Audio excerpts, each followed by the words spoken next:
Itulah saudara-saudara, jangan hanya pandai menge-share. Ingat, sekecil apapun kata-kata yang kita share dengan jempol kita ini, ada pertanggungjawabannya di hari kiamat.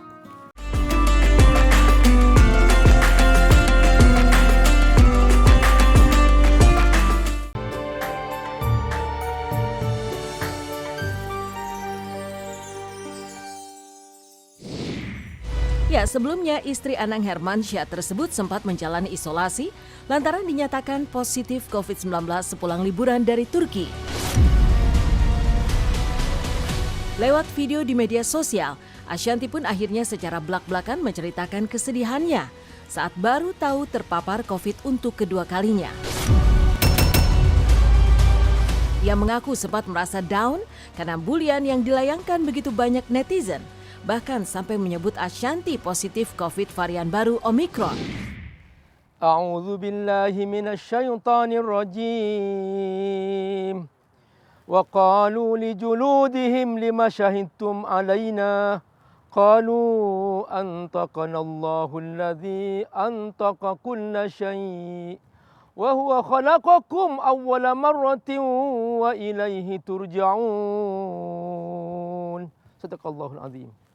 Bismillahirrahmanirrahim. Assalamualaikum warahmatullahi wabarakatuh. Alhamdulillah. Wassalatu wassalamu ala rasulillah wa ala alihi wa sahbihi mawala. Saudaraku rahmatullah, kita sekarang hidup di alam gadget.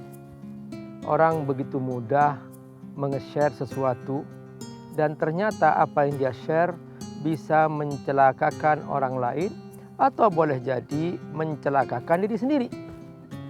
Dulu tidak pernah dibicarakan tentang masalah nge-share dan nge-share ini. Karena waktu itu belum ada sosial media. Jadi banyak orang bicara tentang dosa mata, dosa hidung, dosa lidah, dosa tangan, mungkin mengambil, mencuri dan sebagainya. Dosa kaki, pergi ke tempat-tempat maksiat. Tapi dosa jari-jari, dosa jempol ini belum sempat dibicarakan dahulu. Namun ternyata pada akhir zaman seperti ini, di zaman sosial media ini, muncullah sekarang banyak masalah yang dialami manusia justru bermula dari jempol ini. Kenapa? Karena jempol ini sekarang pegang HP. Dan dengan jempol ini dia mudah nulis apa saja. Setelah itu dia share ke teman-temannya. Mungkin apa yang dia share menimbulkan fitnah, membuat orang lain gaduh, mungkin. Dan ternyata apa yang dia share menyebabkan kecelakaan tidak saja bagi seseorang, boleh jadi bagi orang banyak. Karena yang dia share hoax. Nah, berarti teman-teman rahimakumullah, kalau dulu banyak hadis-hadis ya yang kita baca, ya dibicarakan oleh para ulama dahulu, bahwa lidah ini dijaga. Sampai-sampai Nabi menyebutkan bahwa dalam sebuah hadis ini, sekalipun seseorang beramal soleh banyak, kemudian dia berjihad, dia Masya Allah ibadahnya luar biasa, tapi boleh jadi dia masuk neraka karena lidahnya, kata Nabi. Itu dulu. Nah, sekarang boleh jadi juga.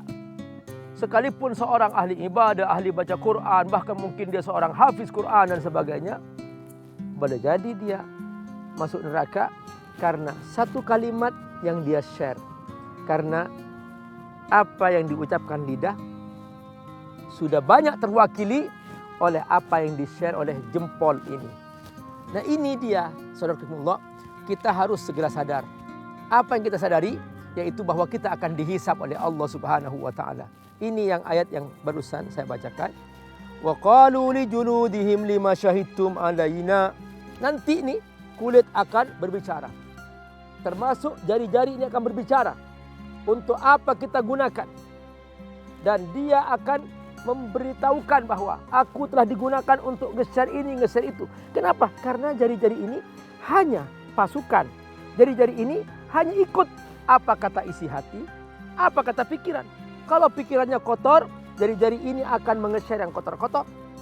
Kalau pikirannya bersih, jari-jarinya akan menge-share yang baik-baik. Nah, ini dia bahwa nanti ketika di hari kiamat, tiba-tiba jari ini berbicara, ya Allah, selama aku di dunia, aku telah digunakan begini, digunakan begitu oleh yang punya. Ternyata selama ini dia tidak bertanggung jawab, ya Allah. Dan aku tidak mau bertanggung jawab, ya Allah. Ini semua karena dia. Aku hanya ikut. Isi hati dia yang kotor, otak dia yang kotor. Makanya, ya Allah, dialah yang engkau hukum. Nah, ini dia jari-jari itu. Qalu antaqana Allah alladzi antaqa kulla syai'. Jari-jari menjawab, Allah yang membuat aku berbicara. Dia memang akan kaget nanti di hari kiamat depan Allah. Dia kaget. Hei jari-jari, kenapa kamu berbicara? Hei kulit, kenapa kamu berbicara? Ya memang, aku berbicara karena Allah membuat aku berbicara. Nah, karena itulah, saudara-saudara, jangan hanya pandai nge-share. Ingat, sekecil apapun kata-kata yang kita share dengan jempol kita ini, ada pertanggungjawabannya di hari kiamat. Ya Syekh, silahkan Syekh. Betul Abi Amir. Masalahnya ternyata serius, bukan main-main. Pemirsa rahimakumullah. Di bulan Ramadan, kita belajar. Mudah sekali kita tidak laksanakan dosa dan maksiat. Di bulan Ramadan, kita belajar adab dan akhlak. Di bulan Ramadan, begitu melihat sesuatu, tutup mata. Astagfirullah. Orang pun yang curi di bulan Ramadan tidak. Orang yang laksanakan kebiasaan, laksanakan dosa dan maksiat di bulan Ramadan berhenti. Tapi banyak yang tidak terasa. Ini masalahnya sangat penting. Ini bahaya. Apa? Begitu dia lagi duduk santai, baca Quran, baru santai dibaca Quran. Kemudian megang HP. Bukan cuman dia sebarkan sesuatu yang tidak baik atau tidak bagus. Tapi coba bayangkan kalau cuma lihat info atau berita di dalam grup-grup WA misalnya, kita kasih jempol. Okey, mantap. Ini dihisabi oleh Allah Subhanahu Wa Taala. Ini aja. Kita tidak bicara, cuman mendukungkan. Orang yang tadi bicara, sebarkan sesuatu, kita okey, mantap. Dan hadis ini, kata Rasulullah sallallahu alaihi wasallam, "Inna ar-rajula la yatakallamu bil kalimah min sakhatillah la yulqi laha balan yahwi biha fi an-nari 70 kharifa." Allahu akbar. Satu kata Rasulullah dari murka Allah Subhanahu wa taala. Satu kata yang tidak baik, satu kata yang kotor, satu kata aja bisa masuk di dalam api neraka Jahannam 70 tahun.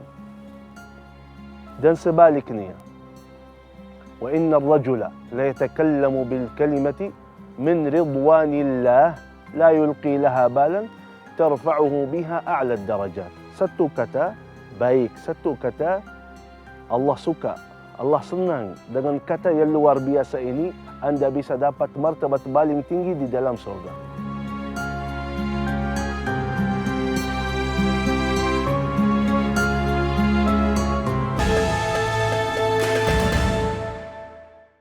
Saudaraku rahmatullah. Ya, jangan dianggap remeh ya. Ini masalah besar sebetulnya. Karena langsung hubungannya dengan neraka. Jempolmu, kata Syekh tadi itu, bisa menyebabkan kamu masuk neraka. Atau dengan jempolmu, kamu bisa masuk surga. Apa kata Allah SWT? Tidak ada satupun kalimat yang kau kirimkan kecuali Allah akan menghisab. A'udzubillahi minasyaitonirrajim. Ma yalfidhu min qawlin illa ladaihi raqibun atid. Tidak ada ucapan yang kau ucapkan, tidak ada kalimat yang kau share kecuali malaikat raqib, malaikat atid mencatat sekecil apapun yang kamu kirimkan. Semua itu ada catatannya. Allah sangat rapi. Yauma idzin tuhadditsu akhbaraha bi anna rabbaka awhalaha. Pada hari itu nanti, di hari kiamat, bumi akan bersaksi apa yang telah diperbuat manusia di atasnya. Sedang duduk-duduk di atas pelataran, di atas lantai, di atas rumput, nge-share. Jangan dikira Allah diam. Jangan dikira malaikat diam. Bumi akan berbicara. Yauma idzin tuhadditsu akhbaraha bi anna rabbaka awhalaha. Apa kata Rasulullah sallallahu alaihi wasallam? Saudaraku rahimakumullah. Qalatil ard, kata Nabi, nanti bumi akan berkata, fa'ala fulan yauma kada wa kada fi saati kada wa kada ala dhahri. Si fulan telah melakukan ini, si fulan telah nge-share ini, si fulan telah melakukan ini, si fulan telah berkata-kata ini di atas punggungku dan aku menyaksikan, aku merekam itu semua. Ya Rabb, saudaraku rahimakumullah, itu semua ada persaksiannya. Ingat bahwa termasuk nge-share yang sia-sia, apalagi jelas dosa yang di-share, maksiat, gambar porno, naudzubillah min dzalik. Sia-sia saja itu dosa. Apa kata Allah tentang ahli surga? A'udzubillahi minasyaitonir rajim. Qad aflahal mu'minun alladzina hum fi salatihim khashi'un walladzina hum 'anil lagwi mu'ridun. Ahli surga kata Allah meninggalkan yang sia-sia. Berarti orang yang sibuk nge-share yang sia-sia tidak akan masuk surga. Na'udzubillah min dzalik. Pribadi ahli surga selalu bermanfaat. Kalau dia nge-share yang baik-baik. Kalau dia ngirim berita yang benar, bukan berita hoax, bukan berita fitnah yang menyebabkan umat ini terjatuh dalam kesulitan-kesulitan. Na'udzubillah min dzalik. Akhir-akhir ini terlalu banyak orang yang membuat fitnah. Ya Allah, apalagi menjadi buzzer bayaran hanya untuk mempersulit suatu kaum, hanya karena kebenciannya kepada suatu kaum, dia kemudian menyebabkan seseorang dalam kesulitan, difitnah, dipersulit, dan kemudian dia, ya Allah, na'udzubillah min dzalik. Saya masih ingat ayat tentang syana'anu qaumin, yaitu orang karena kebenciannya kepada suatu kaum akhirnya dia mengucapkan itu. Coba bacakan ayatnya, Syekh. Bacakan dengan irama, Syekh. A'udzu billahi minasyaitonir rajim. ولا يجرمنكم شنآن قوم على ألا تعدلوا اعدلوا هو أقرب للتقوى. Masya Allah, perhatikan. Jangan karena kamu benci kepada seseorang, tidak suka pada seseorang, kamu kemudian kirim berita-berita tentang orang itu, tentang si kaum itu dengan caramu sendiri supaya terjatuh dalam kesulitan, supaya dia terpelanting dalam hidupnya, supaya dia jatuh namanya. Ya Allah, tercoreng orang yang sebenarnya baik, jujur, digambarkan dengan sharing-sharingnya, dengan gambaran yang ya Allah seakan-akan menjadi paling buruk di muka bumi, padahal dia orang baik. Betapa banyak sekali kalimat-kalimat hanya karena kebencian dia menge-share kepada orang lain. Ayo jaga, saudaraku rahimakumullah. Ingat, setiap yang Anda share ada pertanggungjawaban.